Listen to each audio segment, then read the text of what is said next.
Greetings from Rome in Italy. At the moment I'm waiting between two flights. I just came from UK, from Manchester, in Rome airport, and after 3 hours or so, I think, it was 5 hours but there were still 3 left, I have flights to Tirana, Albania, and I just came out from the airport,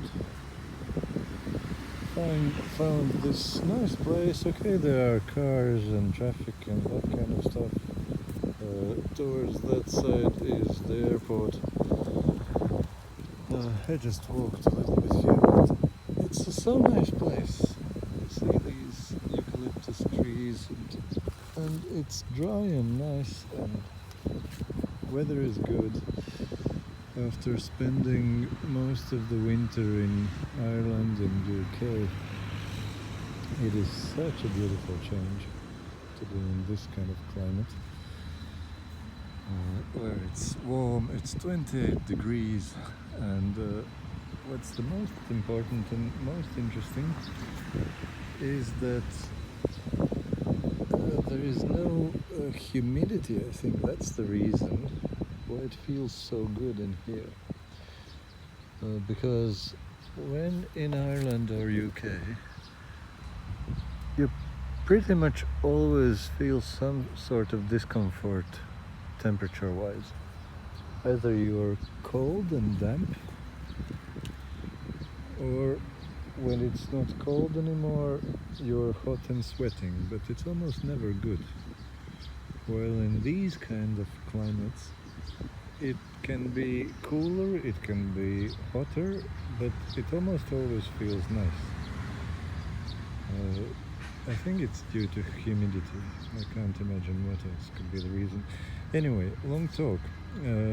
Why I was shooting this video, my idea was, I was just waiting here between my flights, and I thought it's a good idea to share with most of you. Probably I could imagine that many of you might benefit of this. One life hack, how to make your life a lot more pleasant and a lot less stressful.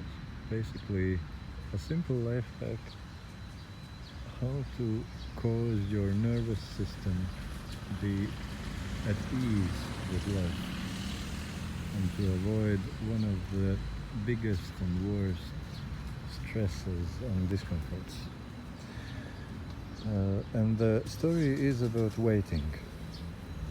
Usually people don't like waiting, and that's normal. I don't like waiting either.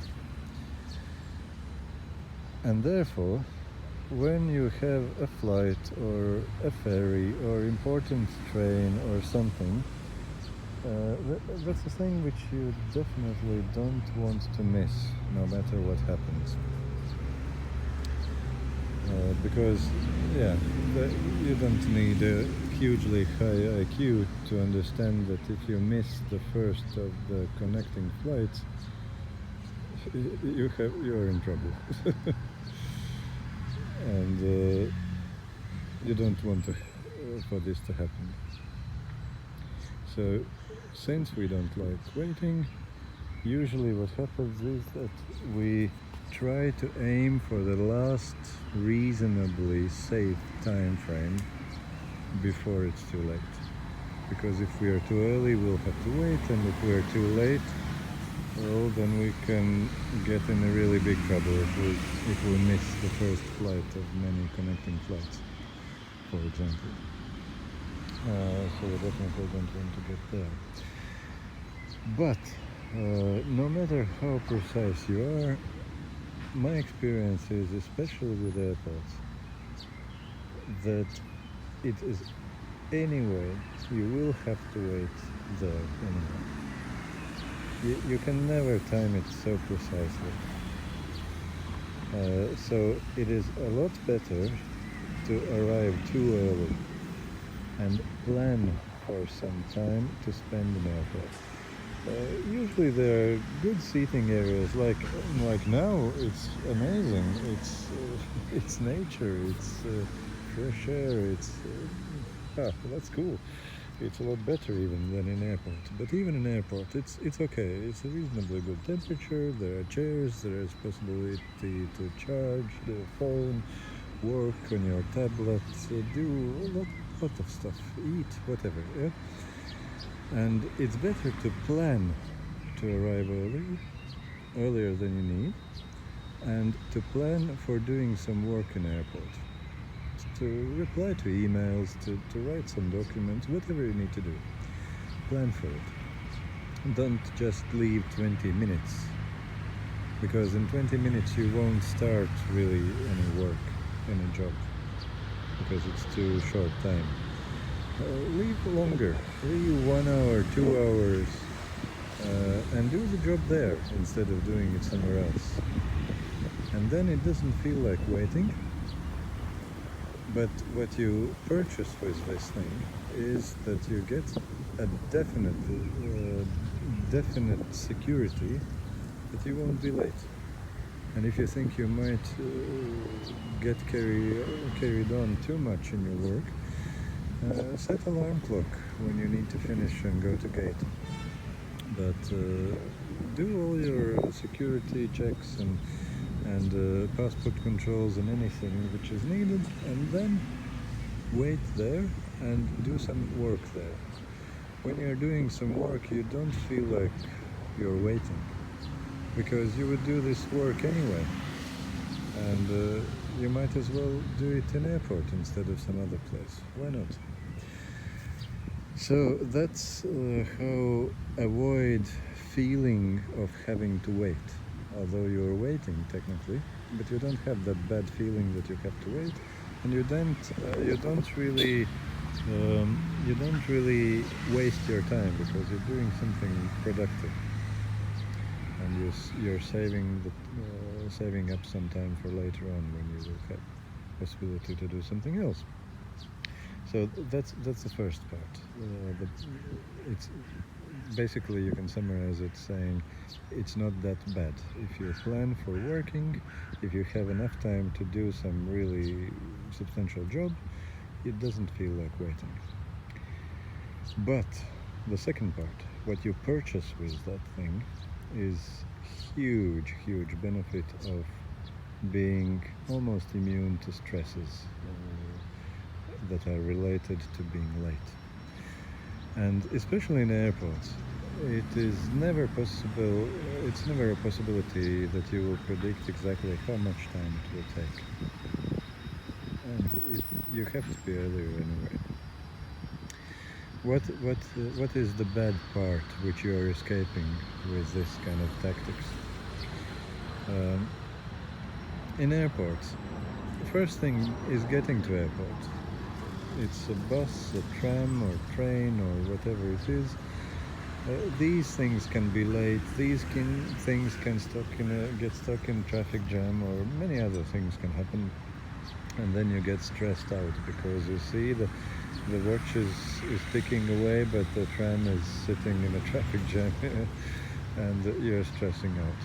So you have saved yourself that problem.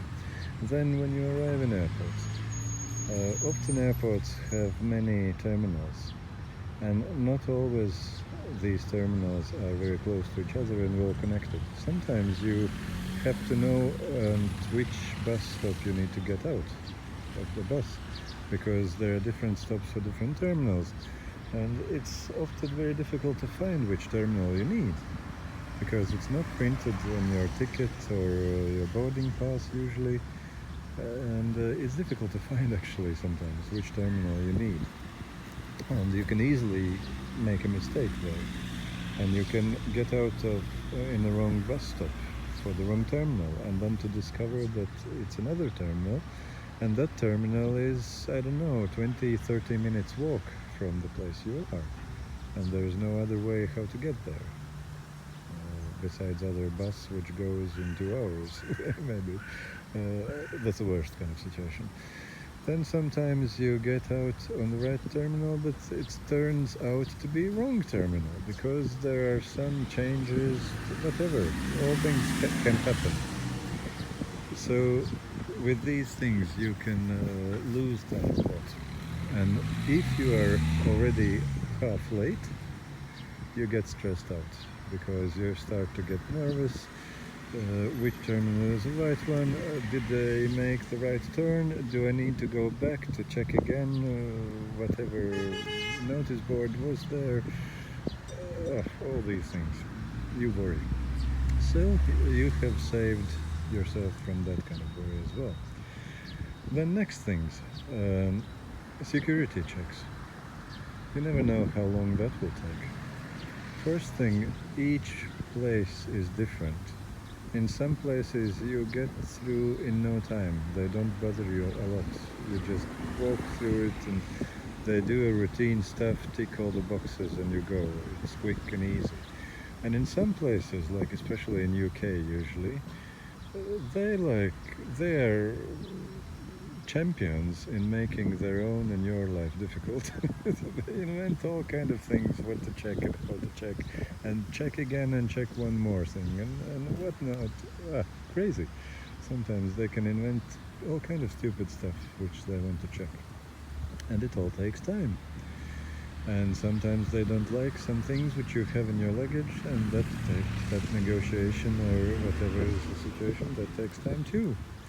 And you are in a lot worse situation negotiating with them if you are in a hurry. Plus, you never know how many people will be before you. Will there be long queues, or will there be just a couple people before you? That again can be difference of 30 minutes maybe, or more. So it's a huge difference. And you never know what will be there. So if you see that the security checks are very thorough and if there are a lot of people before you, again you start stressing out because you don't know if you will get in time through these checks. So you have saved yourself that thing by being early. Next thing, when you are through the checks, you go to gate and you never know how long will be walk to gate. You can't time it precisely. Sometimes it's a couple minutes because the airport is very small, but sometimes in bigger airports, especially like in Heathrow Airport for example, you can see the notice that your gate is the very furthest one, and it will take God knows how long, 20 minutes walking, 30 minutes, I don't know, probably longer even. And that's provided that you don't make mistakes, you don't take wrong turns. Yeah, you do everything right, and then it's so long. What happens if you take a wrong turn and then you realize it later, or you mix up some other number or letter and you go to the wrong gate and then you realize it's a wrong gate, and then you have to go all the way back and now all the way to some other direction. Have fun if you're short in time. So you save yourself from all that kind of stress and running around and sweating and all that kind of joys. Not joys, of course. You save yourself from all that by being early. Then often there are some passport checks or some more immigration checks, especially if you go to United States or other places which are very careful who comes in, and they want to interview each person and God knows what else, and you never know how long will that take and how many people will be before you in a queue. So all these things, I'm talking quite long now, but I just want to make a thorough impression that you can never time these things accurately. It can be plus or minus half an hour easily. And the last thing you want is stressing out for being late, possibly missing your plane and all the connecting flights after that. You definitely don't want that stress. Why put yourself in such a miserable situation? Save yourself from that. Plan for being deliberately 1 hour earlier than normally people arrive, or even 2 hours earlier, and go through all the joys of finding the right place, security, interviews, passport controls, finding the gates, anything. Go through all of that, and when you have finally found your gate, find a good place where it's comfortable, where you can sit down and do some work, preferably with a charging point, and do some work. Be productive.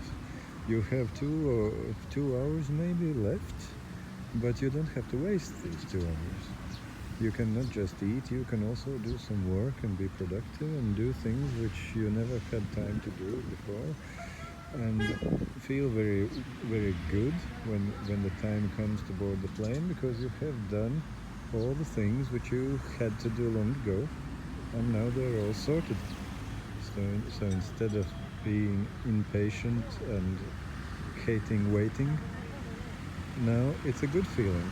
You have been productive, you have done a good job, and you have saved yourself from one of the worst nightmares of travel, risking and stressing out of missing your plane. The same goes with ferry ports and train stations and bus stations, but maybe to a lesser extent. But the same idea. Maybe you need less safety margin there. But basically it is the same. So it actually came out a longer video than I was thinking initially, but I think it might be useful because it's a thing which many people are not thinking about it usually, and many people would have a massive improvement in their lives if they knew it and if they did it, what I just was explaining. My life certainly got a lot better after I started to practice this, and I wish that your life can get a lot better too, and that's why I made this video. So, have a good day and stress-free life. All the best.